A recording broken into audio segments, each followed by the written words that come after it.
조갑제 TV 시청자 여러분 안녕하십니까? 2023년 6월 29일 오전 5시 36분입니다. 어제 윤석열 대통령이 한국자유총연맹 창립 69주년을 맞아서 장충체육관에서 열린 기념식에 참석하여 놀라운 연설을 했습니다.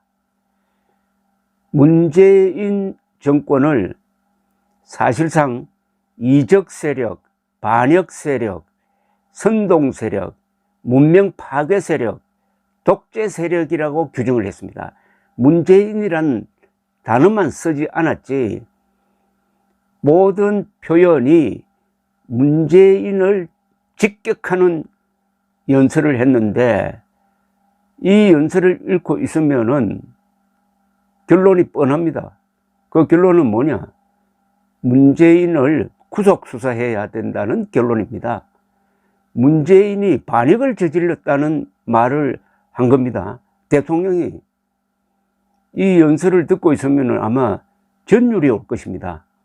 그 전율은 현직 대통령이 전직 대통령을 반역자로 모는 연설을 했다는 이야기입니다. 우선 내용을 소개해 드리겠습니다. 중요한 부분만 발제를 하겠습니다. 현재 우리는 많은 도전과 위기에 직면해 있습니다.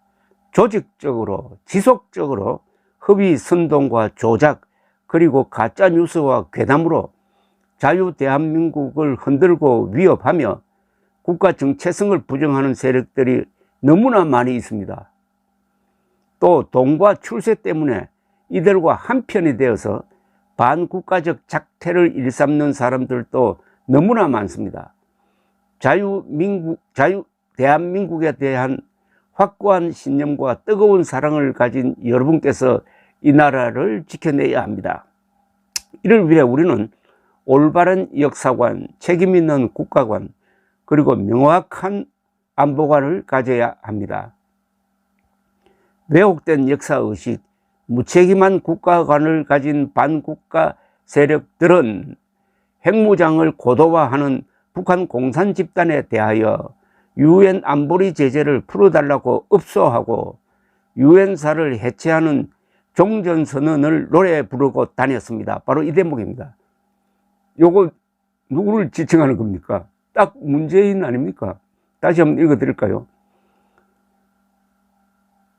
왜곡된 역사의식, 무책임한 국가관을 가진 반국가 세력들은 핵무장을 고도화하는 북한 공산 집단에 대하여 유엔 안보리 제재를 풀어달라고 읍소하고 유엔사를 해체하는 종전선언을 노래 부르고 다녔습니다.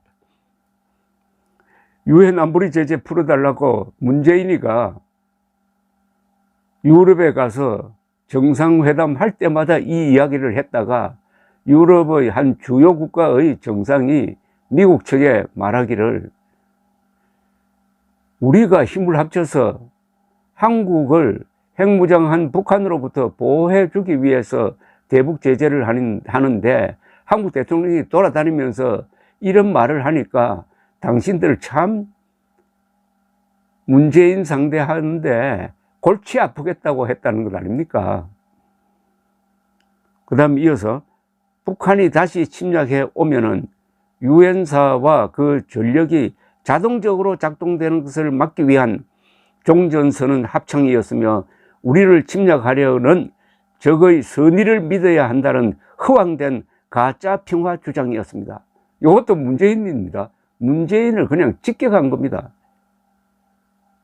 그런데 보통 언론이 쓰는 용어보다는 훨씬 더 깊은 의미 있는 표현을 썼습니다.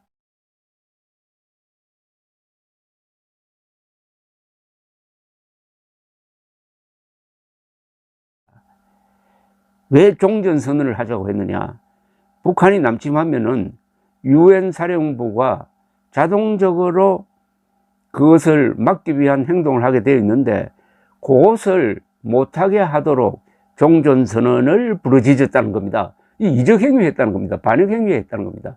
문재인이가 완전히 김정은 편에 섰다는 겁니다. 이거 놀라운 연설 아니겠습니까?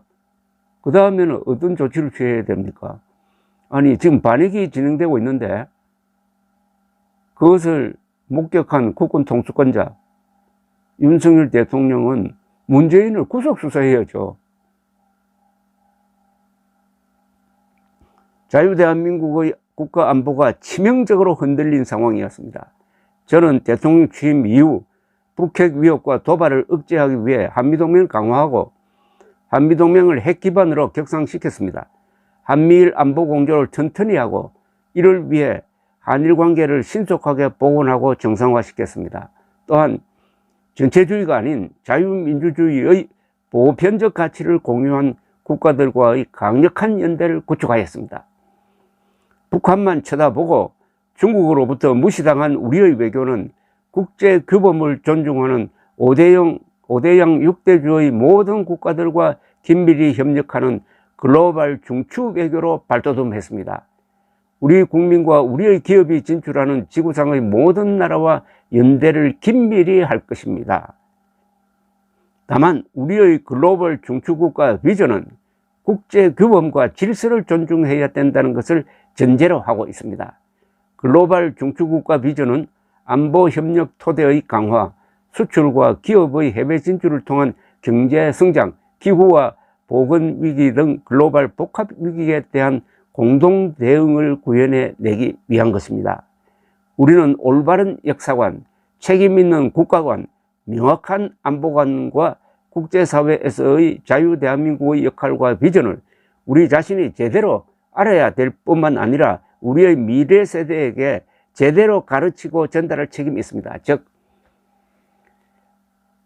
지금 공산주의자와 종북 세력과 대한민국의 이 피할 수 없는, 아니 타협이 불가능한 총체적 권력 투쟁의 핵심은 역사전쟁입니다. 북한 노동당 정권이 한민족을 대표하는 정통성이 있느냐, 아니면 대한민국이 정통성이 있느냐의 싸움에서 역사관을, 국가관을, 안보관을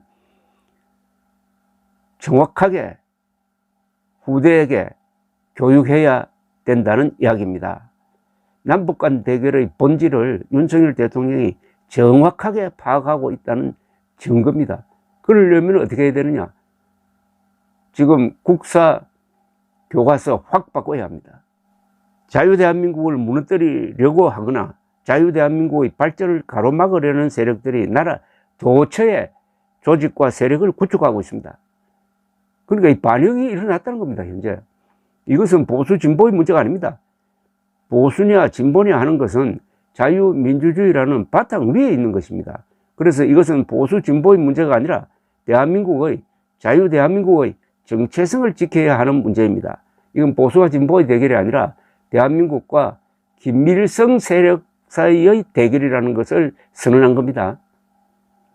이런 역사관을 이런 식으로 표현한 대통령은 처음입니다. 지난 3월 9일 대통령 선거가 대한민국이 공산화되느냐, 자유민주주의를 지키느냐 하는 기로의 선택이었다는 것을 다시 한번 느끼게 해줍니다. 이런 엄청난 연설을 했으니까 이제 윤석열 대통령뿐만 아니라 국무총리, 대통령실 비서실장, 국방장관, 국정원장, 이런 국가 지도부는 이 연설을 실천할 수 있도록 뒷받침해야 합니다. 그리고 문재인은 윤석열의 이 연설에 대해서 답을 해야 합니다. 반박을 하든지 아니면 수긍을 하든지. 만약 침묵으로 일관하면은 사실로 인정했다고 봐야 됩니다. 정치에서는 반박되지 않는 거짓말은 진실로 통한다고 하는데, 반박되지 않는 윤석열 대통령의 연설 내용은 사실이라는 것을 문재인이가 인정하는 것이고, 그것은 나는 그동안 반역을 저질렀다는 것을 인정하는 것이고, 그렇다면 대한민국에도 법이 있으니까 국법의 심판을 받아야 한다는 결론입니다. 감사합니다.